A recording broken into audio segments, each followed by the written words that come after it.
para maintindihan. Nandiyan pa naman si ano eh. Sino ba to? Nasa taas. Si Lian. Yun. Okay na. Start tayo ulit ha. So yung f of x equals 3x minus 1 over x minus 2. So this is a rational function. So kukunin natin yung domain. So equate lang yung denominator sa 0. So magiging x equals 2. So bawal maging 2 yung number natin na ipa-plug sa given kasi magiging undefined yung given or magiging 2 minus 2 magiging 0. So undefined yon. So ngayon yung vertical asymptote, eto na siya. Kasi bawal dun mag-touch sa 2 yung line or yung graph. Kasi nga magiging undefined. So magiging x equals 2 na rin yan. Then, ayun. Pagdating naman sa horizontal, asymptote.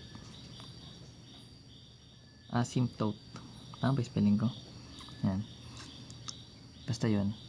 Kung parehas ng exponent yung degree natin, so 1 tsaka 1 lang to, di same, di ba? Ang gagawin mo dyan, kapag parehas yung degree, yung coefficient ng mga variables mo, i-divide mo lang. So, di ba itong x natin may over 1. So, para magiging y equals 3 over 1 siya or magiging 3 na lang. So, ito yung magiging horizontal asymptote mo. Gawin lang siya kadali. So, kung gusto mo naman kunin yung x and y intercept, gawin lang gagawin mo din. So, which means, magkakaroon ka ng x intercept. Like, yung y, gagawin mong 0. So, from here, gawin mo siyang 0 equals 3x minus 1 over x minus 2. Then, cross multiply. Ganun lagi yan. Or magiging pag cross multiply mo to dito, 0 na yun. So, magiging 0 equals 3x minus 1. Then, lipat mo lang yung 1. Magiging 1 siya dito sa right side, left side. Then, 3x. Then, divide mo lang both by 3. Then, may eliminate yung 3. O yung magiging value ng x is 1/3. Kasi yan. Ito yung magiging x-intercept. So, di ba ginawa natin yung y as 0? So, kung meron tayong ordered pair, di ba xy yan? So, plug mo yung 1/3 sa x. Then, yung y mo 0. Ganun siya ginagawa. Ito yung ordered pair natin. Then, para naman sa y-intercept, ganun din gagawin mo. Like, yung x naman gagawin mo 0. So, from here, magkakaroon ka ng y. Then, meron kang 3x minus 1 over x minus 2. So, papalitan natin yung x ng 0. So, magkakaroon ka ng 3 times 0 minus 1 over 0 minus 2 or magiging y equals 0 minus 1 or negative 1 over negative 2 or magiging 1/2. So, ito yung magiging y-intercept. Mabilis. So, remember, sa ordered pair, ito yung xy. So, ginawa natin 0 yung x. So, yung y, makuha natin siya as 1/2. So, ganoon siya ginagawa. Kung nahihirapan ka sa ganyan. So, kung meron ka ng x-intercepts, vertical asymptote, horizontal asymptote, tsaka yun, pwede mo na yun mag-graph. So, sa graphing naman, yun. Plug mo lang lahat ng meron. Sabihin, lagay na natin yung vertical asymptote tsaka horizontal asymptote muna. So, meron tayong x equals to 2. So, diba sabi ko kanina, nasa x-axis yon. Kasi x equals. Kung ito yung 1, ito yung 2. So, sabihin, hindi tatama dito yung graph. Vertical yung line natin. Saan nabili? Sa TikTok din, guys. Then, ayun. Pagdating naman dito, guys, sa horizontal asymptote, diba 3 siya? So, remember, yung positive number natin sa y-axis. Sa taas. Diba 1 to? Ito yung 2. Ito yung 3. Dito yung ano natin. Horizontal asymptote. So, ganyan tsura niya. Then, ngayon, kung kukuha ka na ng points, pwede ka mag-table of values, sabi mo. Pero, kailangan mo lang dyan isang point. Actually, pero kung i-graph lang naman siya ng tama, isang point lang kailangan mo dyan. Tag-isang point dito, tsaka dito. Sa left and right ng vertical asymptote mo. Okay? Sabihin, kunyari, dito 3. Pwede mong kunin yung 3, pa-plug mo siya dito. sa given. O, parang ganito. Kunyari, table of values. Pinapadali ko lang yung pag-graph.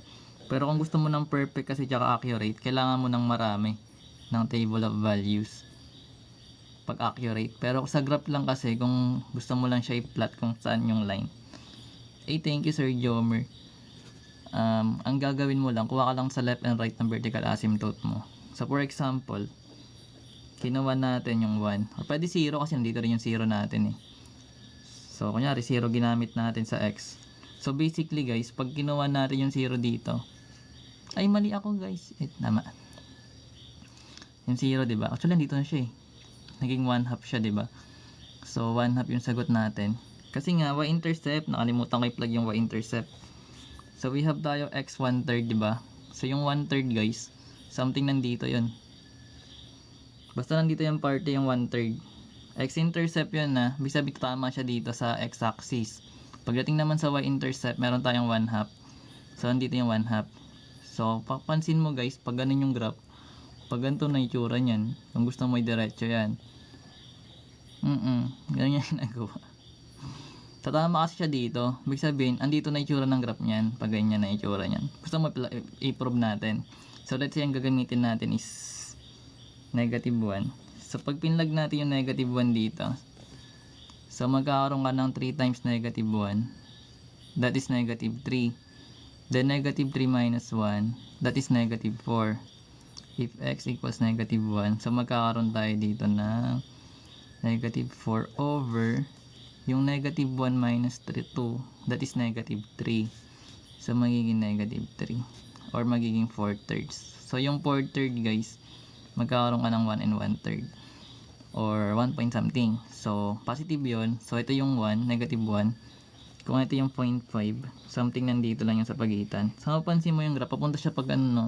Actually, isang point lang kailangan mo dyan. Kasi nandito naman yung asymptote. Ibig sabihin, kung dito mo nakuha yung point, pag ganito na itsura ng graph nyan. Basta hindi ka tatama sa asymptote. Kasi hindi naman talaga yan magta-touch sa ganyan. Then para naman sa 3, kunyari 3 yung gagamitin natin. Kasi nasa right yun ng vertical asymptote mo. So pwede mong gamitin yung 3. So kung 3 lagay mo dito, magkakaroon tayo ng 3 times 3 minus 1. So 3 times 3 is 9 minus 1, that is 8. So magiging 8 over. So 3 minus 2, that is 1. So over 1 or yung 8. So ibig sabihin, pag nag-plug ka ng 3, magiging 8. Nasaan ba yung 8? Diba sa taas? So 4, 5, 6, 7, 8, kunyari ito 8 natin. So dito yung parte, kung ito yung 3, ito yung 8, so dito yung point, edi pag ganun yung graph. Ganun lang siya ginagawa actually.